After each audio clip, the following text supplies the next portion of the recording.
যেদিন ভাতের সাথে সেই রকমভাবে কিছু খেতে ইচ্ছে করবে না, সেদিন এই কুমড়ো পাতার বড়া বানিয়ে খেয়ে দেখতে পারেন। ডাল ভাতের সাথে খেতে কিন্তু দারুণ লাগে। এখানে আমি কিছু মুসুর ডাল জলের মধ্যে ভিজিয়ে নিয়েছিলাম, তারপর জল ঝরিয়ে নিয়ে মিক্সার জারের মধ্যে বেশ মিহি করে আঁটো আঁটো করে পেস্ট করে নেব।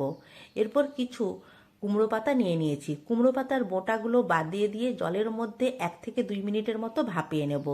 ভাপানোর পর একটি পাত্রের মধ্যে পেস্ট করে নেওয়া মুসুর ডাল, ওর মধ্যে পরিমাণ মতো নুন, শুকনো লঙ্কার গুঁড়ো আর পেঁয়াজ কুচি দিয়ে দেবো। পেঁয়াজ কুচি এখানে আমি ছোট ছোট করে কেটে নিয়েছি। সমস্ত কিছু বেশ ভালোভাবে মিশিয়ে নেবার পর ভাপানো একটি কুমড়ো পাতা থালার মধ্যে নিয়ে নেব। তারপর চামচের সাহায্যে কুমড়ো পাতার একটা দিক ওই মুসুর ডালের পেস্ট এভাবে মাখিয়ে নেব, তারপর মুড়ে আবারও ওপরটা এইভাবে মাখিয়ে নেব। এইরকমভাবে কুমড়ো পাতার মধ্যে আমি মুসুর ডালের পেস্ট মাখিয়ে নেব। তারপর ওপরটা বেশ ভালোভাবে এইভাবে মাখিয়ে নিলে তৈরি হয়ে যাবে। তৈরি হয়ে যাবার পর প্যানের মধ্যে সাদা তেল গরম করতে বসিয়ে দিতে হবে। তারপর ওই কুমড়ো পাতার বড়াগুলো মাঝারি আঁচে উল্টে পাল্টে লাল করে ভেজে নিলেই তৈরি হয়ে যাবে মুসুর ডাল দিয়ে সুন্দর স্বাদের এই কুমড়ো পাতার বড়া।